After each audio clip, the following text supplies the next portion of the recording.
Welcome to Building While Flying, a Sasha Group podcast where we interview business leaders about how they tackle challenges, stay resilient, and navigate ever-changing skies. Alexandra, or Allie Dempster, and Isabelle Steichen co-founded Lupii in January 2020 with the goal to innovate in the $34 billion plant-based food market and introduce the lupini bean as the next go-to plant-based protein. The brand is known for its variety of delicious protein bars and most recently in August launched a line of pasta. Currently, Lupii is set to double its size of gross revenue from 2021 to 2022 due to large retail launches coming online and incremental revenue from the pasta. Lupii's succeeded in increasing average order value by 50%, has a whopping 25% returning customer rate, and is now in 400 retailers nationally. Today, we're going to speak to Isabelle Steichen, CEO of Lupii, to hear about the trajectory of the company. Isabelle, welcome to Building While Flying. Thank you so much for having me. I'm excited. Well, it's lovely to have you on the show. So I'd love to start just by talking a little bit about the beginning of the relationship between you two co-founders. It sounds like it began with a kind of kismet. Yes. So can you talk a bit about just quickly about how you guys came to be, what each of you bring to the business, and how that began. Absolutely, yeah. And I'm going to try to make it pretty short, but I've been obsessed with lupini beans for a long time now. Probably started researching them, as you do, around 2017 or 18. Just a casual lupini obsession. And, that all came from the fact I've actually been plant-based vegan for the last 10 plus years since I moved from Europe to the US, motivated by ethical, environmental, and health reasons, and spent my career working for early stage startups, mostly in tech, so kind of unrelated to food, but have been very interested in a plant-based food movement, got certified in plant-based nutrition by eCornell. I started a podcast too with my husband a few years ago. Amazing. Called The Plantiful, where we're interviewing plant-based change makers. So great name. Thank you. A branding person. Thank you. Love it. I will have to give credit to my husband for that. Otherwise, he won't forgive me. So that was his idea. But yeah, so as I was learning more about the space, I realized that there was a real shift in consumer behavior towards eating more plant-based here in the United States.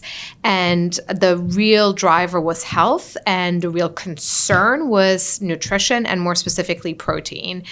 All my friends and family members would always ask me, where are you getting your protein from in a plant-based diet? And that might seem so obvious as a question for you, but I was like, having grown up in Europe, my parents are like, what is protein? We don't care. That's not why we make our food decisions. But functionality is really important here in the States. And so I realized people want to eat more plants, but they're really worried about nutrition. Lots of the foods that are on the market, like the meat and dairy replacements, are great transition foods, but they don't really deliver on nutrition. Right. They're very processed. People don't feel that much better. Right. So that led me to researching ingredients, and that led me back to kind of my origins. Having grown up in Luxembourg, lots of my friends were Italian and Portuguese, and lupini has been a real part of Italian and Portuguese culinary culture for centuries.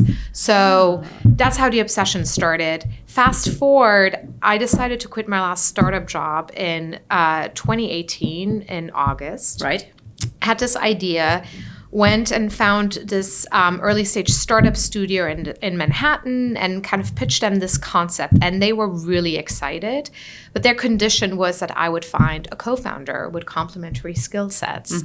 So I was like, that's a great idea. Having worked in startups, I saw the most successful teams were led by co-founding teams with complementary skill sets and different ways of thinking. While that's not always comfortable, I think that's necessary to build a business. And so I went on a quest, literally had a spreadsheet going. No joke, probably met with 70 plus people for coffee. Every meeting would lead to 2 or 3 more meetings, to every coffee shop people. Knew you extremely Exactly. well. Everyone was like, oh my God, it's her again. Okay. And then one day I was introduced to Alexandra's former coworker, and this lady, super impressive, had worked with her at Pepsi. She was amazing. She wasn't interested in being my co-founder, but she was really sweet. And she was like, you should meet my former coworker. You guys are all about the same thing. That was the quote, literally what she said to me. So we were like, okay, let's grab coffee. Saturday morning, freezing cold in February. We met at Whole Foods Bowery. Allie was coming from a yoga class, sweaty. I was like, I don't know what I'm doing here. This is not going to be my co-founder. And we met, and it was love at first sight. We were obsessed with each other. She had worked in big food and beverage, worked at Carlsberg Group in the beer industry. She was at Pepsi at the time on the global team. She had a really strong branding and marketing and innovation background, which I know nothing about. Huge, yeah.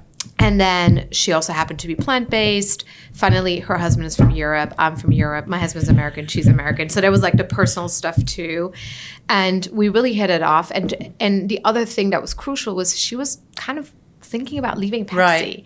And she was ready to make that Looking jump. for the new challenge. Exactly. And so 2 months later, she quit. And she joined Lupii full time, and we raised some pre-seed capital at the time. So that was in May of 2019. And then we started building our first product range, Lupii Bars, which launched in January 2020.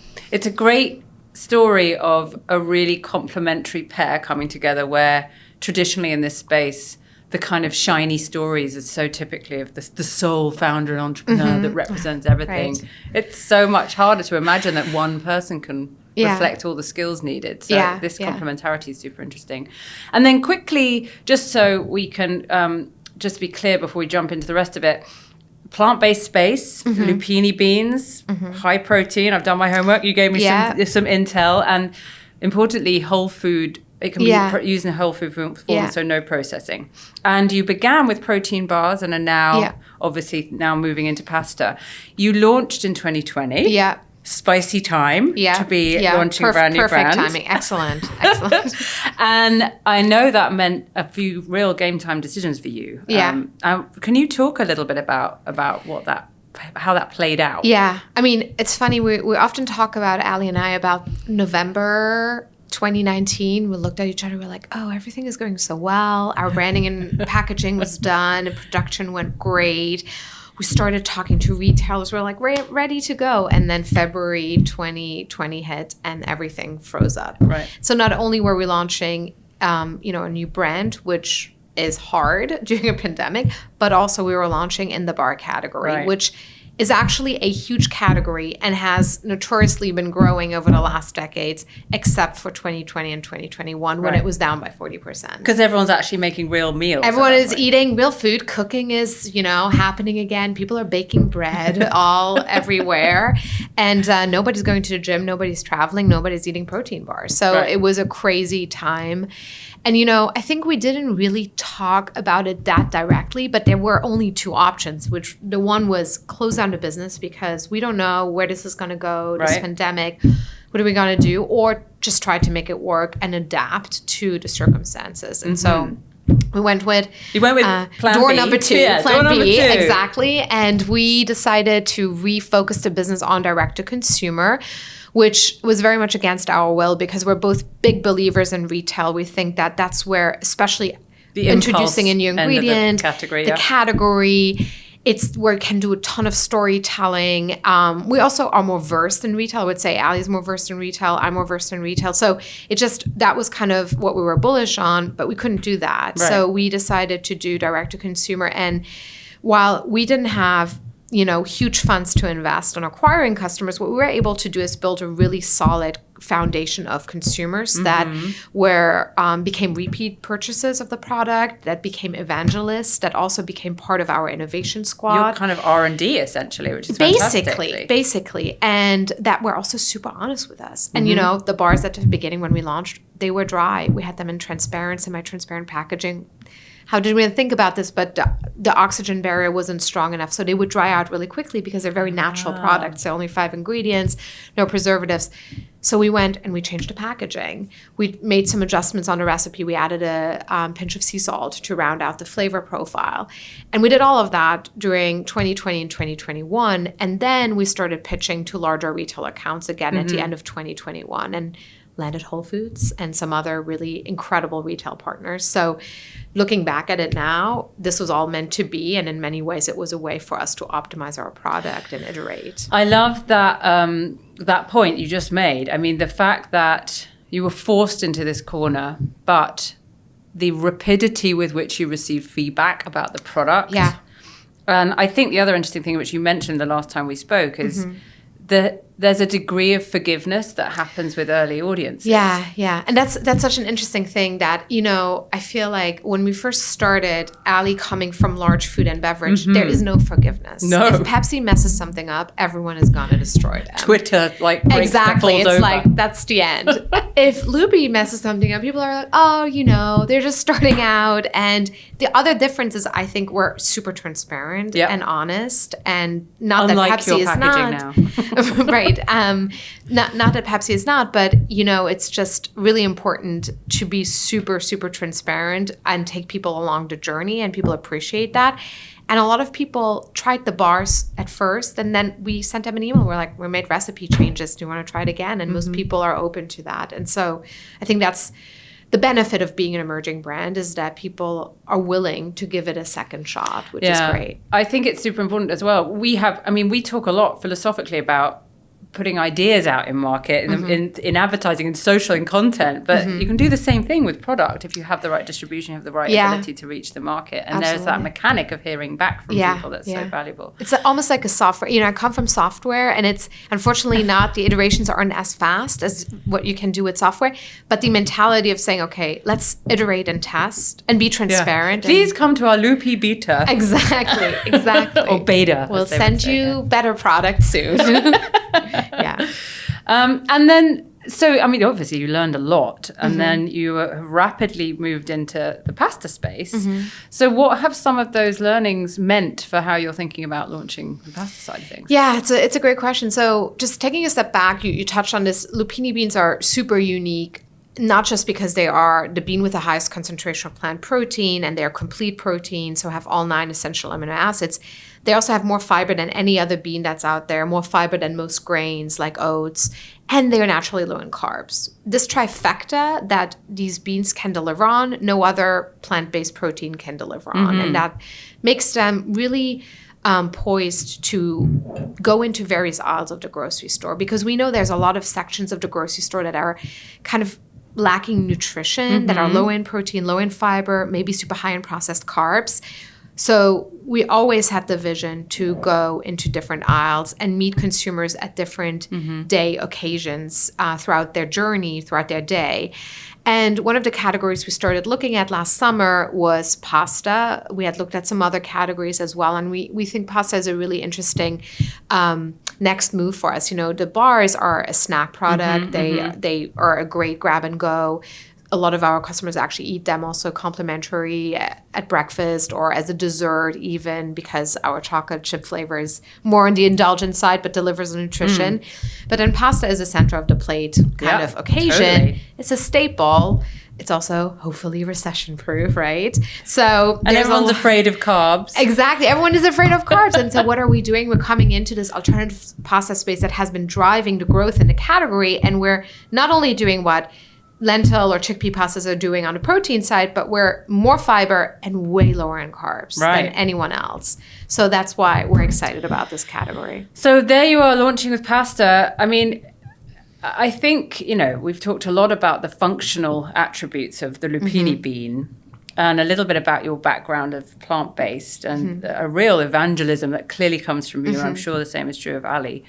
If we think about what sits at the heart of the brand, like really looking right within the essentials, what is that core mission that this is all tied to? Yeah, I would say we talked a ton about we want to build an inclusive brand that empowers people to eat better for themselves and better for the planet. So that's really what we're trying to do. And we think this bean is uniquely positioned to do that, because not only does it have the functionality and delivers on the nutrient side, it's a regenerative crop that's used in regenerative agriculture. It's great for soil health. It's resource efficient to grow. Triple win. You're really doing everything well eating lupini beans. And so that is the vision for us. We're not trying to convert people to go plant-based, but we know more and more people want to eat more plant-based protein, more plants in their diets, because it's better. It's high in protein, high in fiber.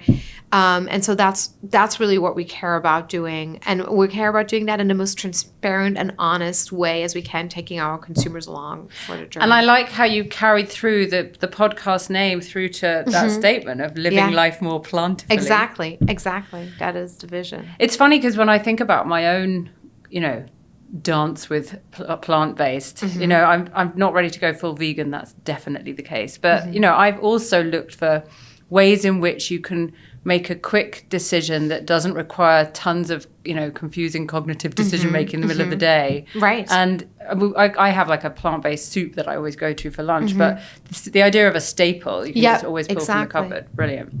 What have you learned about your customer in all of this? Well, who is your customer? Yeah, our core customer is actually not a vegan or 100% plant-based. It's really a person similar to what you're saying, someone who is on the spectrum, who's trying to eat more plants in their day, and who's a little bit frustrated with all the processed stuff that's out there, is looking for more whole foods. And that's what we're doing. You touched on that. We're using the whole bean as much as we can. We're not using protein isolates. We're not trying to add a bunch of other things to it to improve the flavor and all of that stuff. We're just trying to use the whole bean. And so we want to be that staple, like you said. And most of our customers are not plant-based. We have a lot of moms in our customer base that care about not only what they put into their own bodies, but also what they feed their kids. So bars and pasta are fantastic for them. Just, you know, a no-brainer. They can just make that and feel good about it. The keto brigade, presumably, big part. Yeah, definitely. I mean, I would say someone who's like super hardcore keto, still probably struggles with, especially the bars because we use dates in them, but a lot of consumers are trying to reduce carbs and mostly processed carbs. And I think people are getting more aware that carbs are not the problem necessarily, but it's, you know, white flour that has nothing else. Well, we have a low carb proposition that's super high in fiber and other minerals and nutrients. So I'm curious, you launched this product, a D2C brand in the podcast in the pandemic, and you know, no doubt you had to do a lot of pretty hard-working performance and sort of like marketing to drive that e-commerce flywheel, but also I'm assuming education is a giant part of what you have to do from a marketing perspective. How have you managed to, you know, what have been the most successful ways that you've educated your customer and brought them along? Yeah, I am, you know, the term influencer has been very, very overused. But we have built some really strong relationships with a few key influencers. We really believe in going deep everywhere we go. So when we launch in Whole Foods, we want to do the best we can in Whole Foods and be really focused on that. When we do a partnership with an influencer, we want to find the right person that has the right audience. Authentically connected to the brand. So we have a few partners. One of them is Alexi Papas. She's a former Olympian, female runner, also a writer and filmmaker, incredible human being.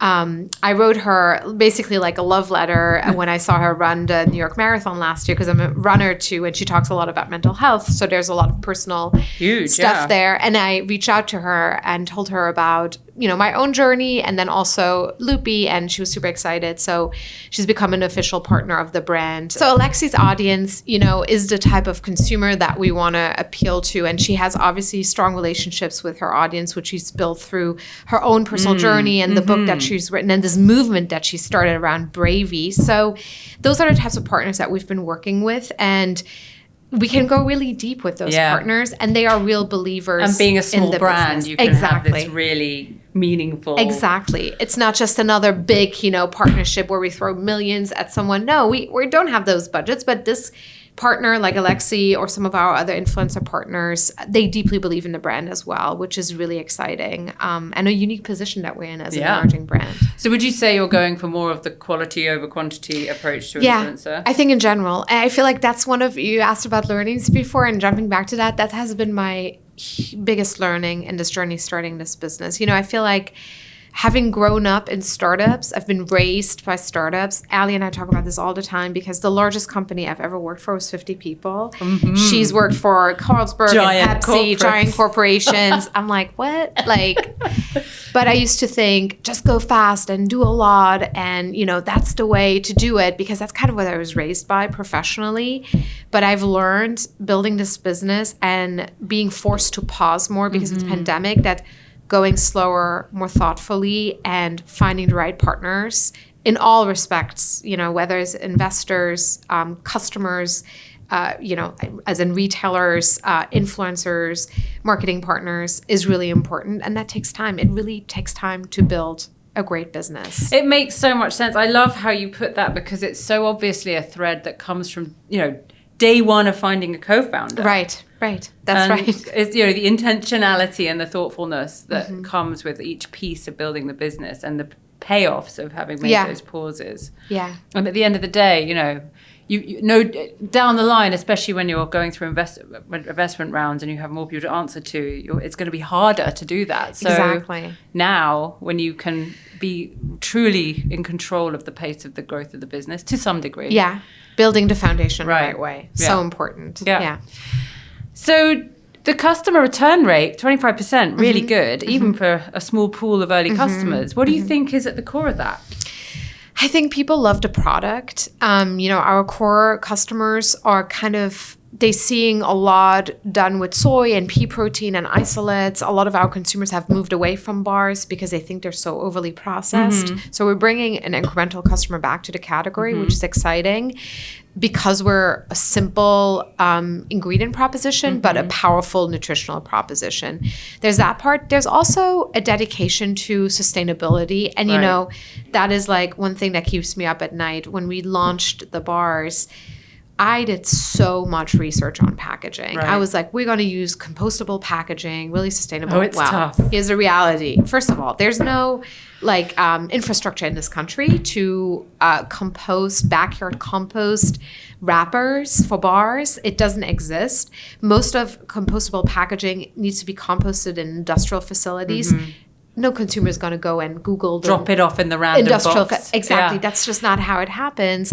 And a lot of compostable packaging doesn't preserve the product for 12 months, which is our minimum that we need to get into retail. It's bonkers because I was back in the UK this summer. And the amount of product from the same brands, you know, like Driscoll's, Berry's, Global now. Like it was one of like the ultimate big beast. Has got a completely different packaging proposition in the UK because they can they've got the right supply chain set up. They have that. There's more infrastructure. Over there's here, more plastic, education. is it? Yeah, exactly. I mean, every time I go back to Europe, I'm like, this is, So, but one thing that we're doing, you know, to take responsibility as a brand is we have a plastic offsetting program. So we signed on with actually a European company called Clean Hub. And every year we tell them how much product we produce. And then we pay for the equivalent of plastic to be recycled basically in areas where it's about to enter the ocean. So a lot in Southeast Asia and India, that's where most of the plastic actually goes and pollutes the ocean. So they have local organizations that pick it up. You can track basically every piece of plastic that gets collected. That's amazing. And so it's not a perfect solution. It's a Band-Aid for now. Right. While we're hoping that there will be more sustainable packaging options. And then with pasta, we strategically decided not to use a plastic window on our box for the exact same reason. Wherever we can reduce plastic packaging, we'll do that. So it's cardboard boxes that can be recycled. Still not perfect, but better than, you know, putting plastic in our packaging if we don't have to. And that, tracking back to the customer loyalty, is a big part of presumably what's driving their appreciation for the brand. Exactly, I think so. Yeah, it's that we're honest. We're not saying, hey, we're super sustainable, but then we do things, you know, that aren't. We're saying, this is not sustainable. We're taking responsibility for it, and we're trying to be better, and we're actively, you know, improving things. So I think that's a big part of the reason why customers like us and come back. I love that. So outside of the hardworking performance, the sort of education piece, you had a podcast back in the day, or you may still be running it. What other things are you thinking about from a brand building perspective? Other efforts, initiatives? Is that something that's on the radar? I mean, I know you're right in the midst of scaling pasta. So. Yeah. I mean, you know, we have so many ideas of things that we could do, but a lot of it is more brand awareness that are bigger things, you know, campaigns that you can run, partnerships with restaurants to introduce the pasta, some creative ways like that to just create more awareness. But I will say there is this like not very sexy basic playbook in retail that actually works every time. When you launch a new brand, your focus should be 80% on kind of like, I like to call it the last mile of marketing. I know that's not the term for it. And Allie would be like, what are you talking about? I made this up. But I think of the top of the funnel, which is like a billboard somewhere, you know, a partnership with a celebrity. That's brand awareness. That's not necessarily converting into a trial. But what you can do once you're on shelf is you can merchandise. People go into stores, actually make sure that Lupii is on the right shelf, priced at the right amount, that managers reorder product when it's out of stock, especially at the beginning as they get to know the brand. putting product on promo, which is important so that people have a way to get their foot in the door and try the product at a discounted rate and then hopefully come back for more. And demoing and sampling, which was the thing that we couldn't do during the pandemic, which we're doing now. And it's our number one conversion tool. So it's these three things, you know, with a limited budget and limited time, that's what we're really focused on in the short term. And with demoing and sampling, we have amazing partners that we recruit ourselves, that we train so that they understand what the brand is, what lupini beans are, so the education can happen with that as well. And that's huge. And it becomes a storytelling. I mean, that to me is, it's right at that like pointy end of the brand's touch points with the consumer, but it's also the place where you can go deep into the backstory and connect with people. Training is so important for that piece for sure.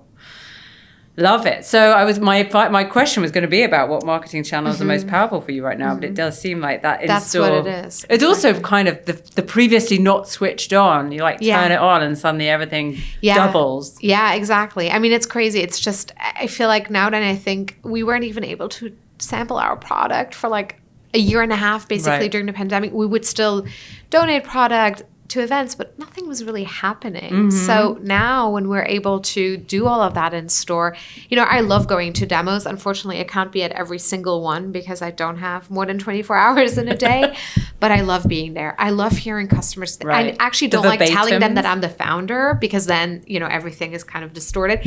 I love hearing what they say, their reaction to questions that they're asking, seeing my product, you know, be alive in a store and interact with my consumer is really helping me to build a better business. So without a doubt, really exciting. That's phenomenal. And I mean, the value of that direct, literally being able to sit with your consumer is, you know, absolutely priceless. So back to you both, Isabelle and Allie. I feel like a huge part of your stories, both of you, and your kind of ethos is you're both extremely self-motivated. You're kind of autodidacts. It feels like you've kind of taught yourself how to do these huge chunks of them, as well as your background. And you're very much building a business that's very aligned to how you live your lives. Can you talk about like how that has manifested and how you think about the business moving forward? Yeah, I think, you know, I love using the term growth mindset. Who talks about that? Angela Duckworth? I can't remember, but just having this, you know, knowing that you know nothing and being excited about learning and finding people that are smarter than you and learning from them. I think that Allie and I both really believe in those pieces.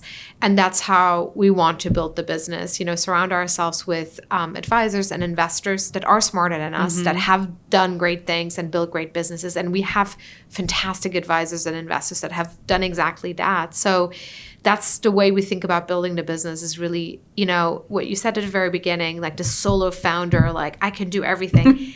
That's just not how humanity works. That's not how humans work. Like we all have to learn. And we've all seen that Icarus story. We all have seen what happens. Apparently, you know, some people get away with it, but you know, that's just an illusion. And maybe once in a blue moon that can happen, but everyone, you always need a village to make things happen. I really believe in collaboration and finding, like I said, smarter people to surround yourself with to help you grow and learn. And, you know, it is so exciting. Like, I think I've never learned so much in such a short period of time in my career than when building this business. It's been fundamentally emotional because I'm so closely attached to it. And it's in many ways an extension of myself, even though I try for that not to happen. It totally is. But just this constant growth keeps me wanting more. And that's incredibly exciting to be able to do that and wake up every day and feel like, okay, there's so much that I don't know that I will be learning today and the next day. So it's very exciting.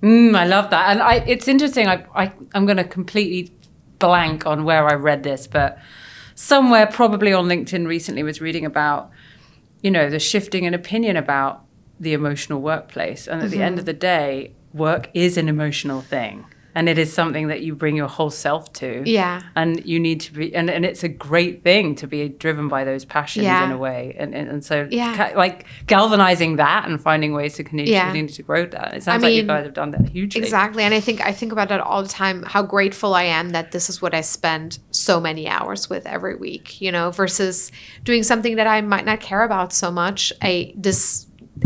it doesn't really feel like work. It feels like the hardest thing I've ever done in my life by far. But it feels like I kind of always wake up and want more of it. So it's this very strange, situation where it's, like you're saying, it's hard to kind of really have a clear cut between yourself and the business and the work. It's arduous, but awesome. Yeah, exactly. So what's next? I know you are in the process of going for another round of investing, I believe. Yeah, I feel like as an emerging business, you're kind of always fundraising. But yes, we are raising capital right now. And we're at the point now with all these retail authorizations. We just landed a few other retailers, a few regions of Albertsons, which is really huge for us. We're expanding to pasta. We're launching that in Erewhon, an LA retailer that already has our bars, and we're doing well there with the bars. Thrive Market is coming on board in January. So there's just a lot happening, and we're just 2 people. So we're ready to build out the team a little bit, just add a few people. Just double it. Exactly. That would be great. Have just 2 more brains on the team and more hands. And then continue investing in marketing in exactly the strategy that I described to you. I think for the first few years, it's not, it's great to do a lot of creative things, but it's also important to stay focused with your capital. And when something is working, and it has worked for many brands before, continuing to do that double down. Exactly. Yeah. Well, I think we've reached the end of this conversation. I know we can find Lupii now in a whole number of retailers and also direct to consumer. And I will be definitely trying the product. I haven't yet, actually, and I think there's some over there. So I brought some for you. But it's been so exciting to hear about the journey from what began as a casual bean obsession into fully scaling business that's at the forefront of plant-based living, which is, let's face it, something we all have to get way more used to. Right. But it's been such a pleasure speaking to you. Thank you so much for having me. Really appreciate it. Thank you.